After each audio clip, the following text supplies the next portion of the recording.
नमस्कार, आप देख रहे हैं न्यूज फॉर नेशन और मैं हूं प्रियदर्शन। चिराग पासवान की पार्टी लोजपा रामविलास बिहार में एक बार फिर से भारतीय जनता पार्टी के साथ मिलकर चुनाव लड़ने की तैयारी में अपनी पूरी कर चुकी है। जी हां, जो बिहार में एमएलसी के चुनाव हो रहे हैं, इन 5 एमएलसी सीटों के चुनाव में भाजपा और लोजपा रामविलास का गठबंधन बिहार में देखने को मिल सकता है। और इसकी पूरी की पूरी जो तैयारी है वह जो आज भारतीय जनता पार्टी ने 4 सीटों के लिए अपने उम्मीदवारों के नाम की घोषणा की है, उसके बाद से स्पष्ट हो रहे हैं कि भाजपा और लोजपा का बिहार में गठबंधन करीब करीब हो चुका है। बस इसके आधिकारिक ऐलान की घोषणा शेष है। दरअसल बिहार विधान परिषद की 5 सीटों के लिए 31 मार्च को चुनाव होना है। शिक्षक एवं स्नातक निर्वाचन क्षेत्र की 5 सीटों पर हो रहे इस चुनाव में बिहार में नए सियासी गठजोड़ भी देखने को मिल सकते हैं।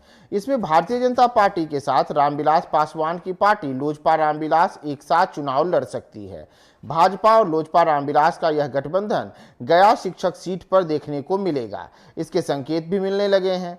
दरअसल भारतीय जनता पार्टी ने शुक्रवार को 4 निर्वाचन क्षेत्रों से अपने उम्मीदवारों के नाम की घोषणा की।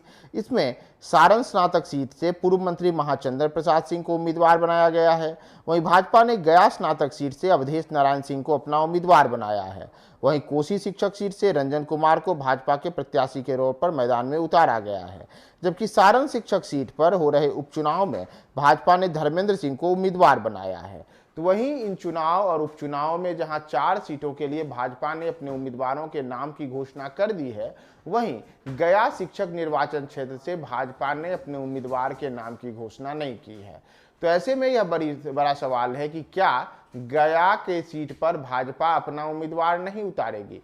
तो जी हां, इसका करीब करीब जो तय जवाब भी माना जा रहा है और भाजपा से जुड़े हुए हमारे सूत्र बता रहे हैं कि गया की जो सीट है, गया सीट पर भाजपा ने अपने उम्मीदवार के बदले लोजपा के उम्मीदवार को समर्थन देने का निर्णय लिया है और जल्द ही उनके नाम की घोषणा हो सकती है। लोजपा रामविलास के ये उम्मीदवार होंगे डीएन सिंह। डीएन सिंह पेशे से प्रोफेसर हैं, पटना के बीएन कॉलेज में अंग्रेजी के विभागाध्यक्ष हैं और लंबे समय से चिराग पासवान की पार्टी लोजपा से जुड़े हुए हैं। पिछले कुछ दिनों से वे लगातार गया में सक्रिय भी हैं, वहां पे शिक्षकों के हितों के मुद्दों पर को उठा रहे हैं।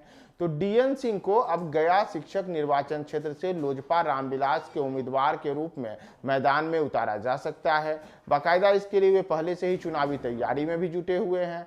तो ऐसा माना जा रहा है कि लोजपा रामविलास के उम्मीदवार डीएन सिंह जो होंगे उनको भाजपा का समर्थन प्राप्त होगा। भारतीय जनता पार्टी ने इसी वजह से गया के शिक्षक निर्वाचन क्षेत्र से अपने उम्मीदवार के नाम की घोषणा नहीं की है और केवल 4 सीटों पर अपने उम्मीदवारों को के नाम की घोषणा की है।